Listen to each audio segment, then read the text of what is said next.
Back to CNR news. వార్తలు చదువుతున్నది మీ చొప్పకు నాగేశ్వరరావు. కదా రా, అక్కడ ఎవరన్నా అన్నారు కానీ ఒట్టి ఆమె చేత ఒట్టేపించు. ఆడోళ్ళని అడ్డం పెట్టుకొని ఇంకా కూడా దొంగ రాజకీయాలు చేయటం, దానికి ఏమనాలో మాకు అర్థం కావట్లా. ఆ గోలా తిరుపతి రావుని నేనేమన్నావు, మీకు ఉంటారు ఇంట్లో ఫ్యామిలీస్ ఉంటారు, మీకు ఇంట్లో పిల్లలు ఉంటారు, వాళ్ళ ఇళ్ళకి వెళ్ళేసి వాళ్ళని ఇబ్బంది పెడతా, వాళ్ళని ఇంట్లో పిల్లల్ని ఆ తల్లిని కొట్టినప్పుడు బాధ అనేది మీ ఇంటికి వస్తే మీకు తెలుసుద్ది అని చెప్పేసి అన్నాను తప్పితే ఇంటికి వచ్చి కొడతానని ఏదేదో మాట్లాడాలని చెప్పేసి ఏదో మాట్లాడతావు ఏంటో నాకు అర్థం కాదు. పోయినసారి అదే చేశావు, ఇప్పుడు అదే చేసావు. దీన్ని ఎవ్వరు కూడా నమ్మరు, నువ్వు గుర్తుపెట్టుకో. అదేమంటే కులము కులము అని చెప్పేసి కులాలని ట్రాప్ చేసి అది చేసే పరిస్థితిలో ఉండదు. అందరి మీద, చాలా మంది మీద ఎన్ని కేసులు పెట్టావో, ఎంతమంది మీద పెట్టావో, ఎంతమందిని ఇబ్బంది పెట్టావో, హాస్పిటల్ మీద పడి కూడా ఎంతమందికి డబ్బులు వసూలు చేసావో, బెదిరించి, ఇవన్నీ ఎవరికి తెలియదు అనుకుంటున్నా. నువ్వు ఏదైనా ఉంటే చూసుకో, ఓట్లు అడగటమా లేకపోతే ఏం చేయాలనేది చేసుకో. అంతేగాని పొద్దుగుకులు ఇట్లాంటివి పెట్టుకొని ఆడవాళ్ళని పెట్టుకొని గెలవాలనే ఇట్లాంటి నాయకులు సినిమాల్లో చూస్తున్నాను తప్పితే ఇట్లాంటి వాళ్ళు కూడా ఉంటారు అనేది కూడా ఇప్పుడు ఒకటి తెలుస్తూ ఉన్నాయి.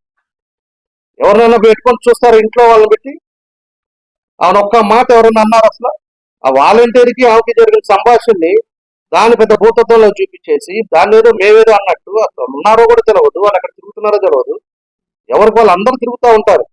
ఎవరైనా సంస్కారం అన్నం లేవదు, ఎవరు కూడా అట్లా ఇంట్లో ఆడవాళ్ళని పట్టుకొని మాట్లాడరు ఎవరు. ఆ పద్ధతిలో అసలు సంస్కృతే కాదు ఇక్కడ. దాన్ని భూతత్వంలో చూపించేసి మా ఫ్యామిలీని అన్నారు, మా ఫ్యామిలీని అనే సింపతి కోసం చూస్తున్నావా? నువ్వు చేసిన అరాచకాలకి ఇంకా సింపతి కూడా రాదు నీకు. నువ్వు ఎన్ని కట్లు పెట్టుకున్నా కూడా ఇవన్నీ కూడా రాదు.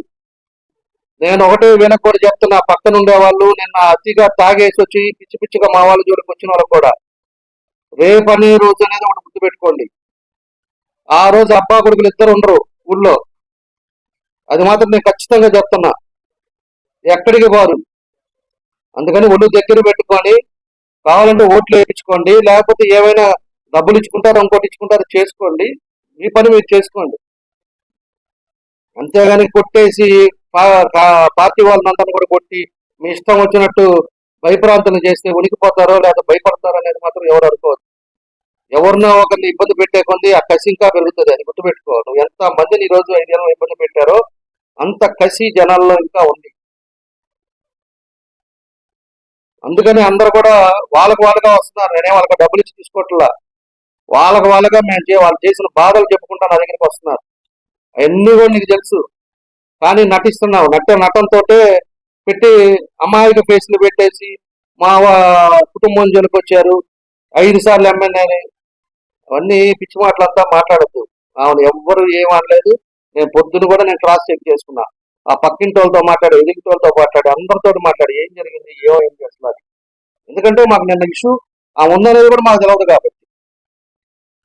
కానీ ఈరోజు వాళ్ళని పెట్టుకొని నువ్వు ఏదో కుల రాజకీయాలు చేస్తే అది మంచి సంస్కృతి కాదు, అది గుర్తుపెట్టుకోవాలని చెప్పి నేను మరోసారి సీరియస్ గా చెప్తా ఉన్నాం. మాకు చేతగా కాదు, మీ పనే కానీ మేము చేస్తుంటే రాత్రి పెద్ద అలదురయ్యేది.